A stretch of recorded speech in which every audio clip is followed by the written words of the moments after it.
What is going on, guys? MJ2005 Gundam here, and today I'm going to be reviewing the P-Bandai high-grade Gundam GP00 Engage 0 from Gundam UC Engage. A prototype machine developed alongside the GP00 Blossom, it was made to satisfy the FEDI's high demands for a versatile high-performance mobile suit, and its data would eventually be combined with that of the Blossom and lead to the development of the Engage Gundam. Coming with 9 runners, a sprueless stand, and a sticker sheet is your standard high-grade content counts and minus the stand. However, the build itself is awfully simple, to the point where I believe anybody should be able to handle it. Don't be fooled though, while it's no G-Witch kit, the straight build results are quite good, minus the susceptibility to the num marks of the green for the additional boosters. Naturally, it's also refreshing to build because it features all new parts and tries to keep polycap use to a minimum.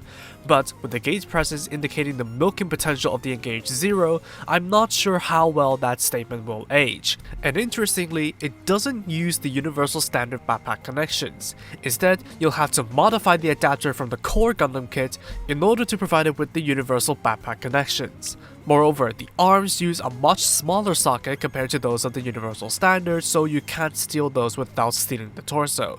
The rest of the parts still use the universal standard though, so no worries there. Straight assembly complete, and the high-grade Engage 0 looks impressive for a high-grade. No, I was never into the Engage 0 and Engage Gundam since they really look out of place for the period they exist in, but I'm glad to say that the kit does a great job depicting the unique feminine design, featuring more rounded and curvier armor panels as well as the slimmer waist and face design, and of course the asymmetrical skirt that hammers the ladylike design home.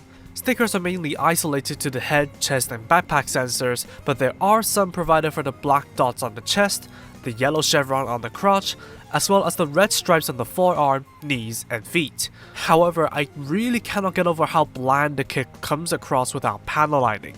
Granted, there isn't much surface detail to begin with to achieve a very clean look, but bringing out what is there as well as painting the head volcans and thrusters on the shins yellow would absolutely help. There are also some seam lines here and there, but none are all that offensive. Altogether, the high-grade Engage 0 is a unique looker that also impressively reflects its in-game counterpart. Articulation starts with a double ball jointed neck, but the clavicle scopes might get in the way of movement. The shoulder sockets can swing out, while the shoulders themselves can roll and rotate all the way. The armor flap can move to make way for not so good of an arm raise. There's a bicep swivel, double jointed elbows, and ball jointed wrists. There is some crunching movement at the abs, but not too much, while the waist can rotate all the way. Front skirts can move, while the side skirts are on a hinged ball joint for deployment of the skirt thrusters, which can be fixated with pegs when they're closed, and make way for the legs, which can drop down individually anyway to clear the skirts for full splits towards every direction.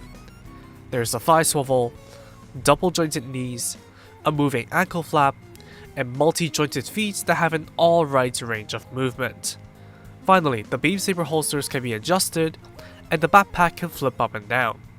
Altogether, the Engage 0 features an alright range of movement, with the only detriment to its structure being the side skirts that can be dislodged easily. The armor does cause slight restrictions, but the arm raise is the only part where I would have wished for a little bit more. Accessory wise, you get a standard pair of fists and open hands as well as a right side trigger finger hand. Evidently, the last one is used for holding the standard beam rifle, which features a sticker for the scope and absolutely no moving parts. It is a very basic rifle, all things considered. Next is the shield, which features full color separation and plugs into the arm for use. It is adjustable via a ball joint and can be repositioned to the underside of the arm. Otherwise, it's just your generic defense board. Finally, the beam sabers stored on the back can be plucked out for use with the SB13 beams. Besides their abnormally long handles, they're still your typical beam sabers.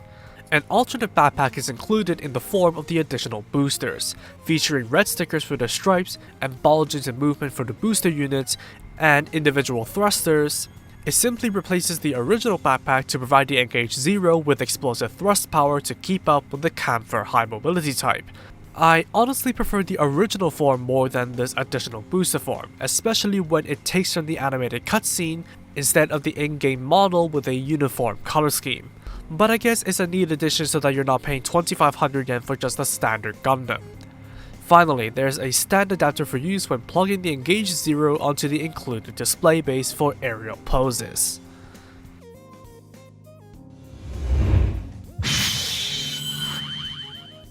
The high-grade Engage 0 really made me remember why I wasn't fond of the GP series to begin with.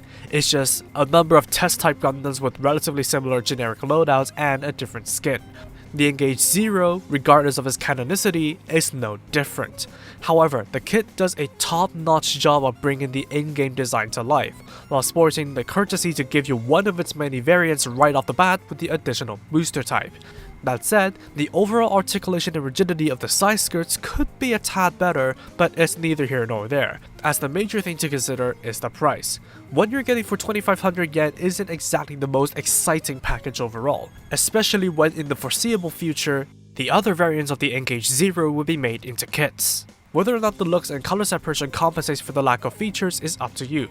In summary, it's an impressive kit that serves as a good foundation for its future variants, but whether or not you want to fork over higher and high-grade money for a feminine GP01, the ball is in your court. And that's all for me. Thank you for watching, drop a like and comment if you did enjoy the video, subscribe for more content like this, and feel free to follow me on social media with the links down below. That said, take it easy, stay safe, and I'll see you all in the next video. Peace out guys, bye bye.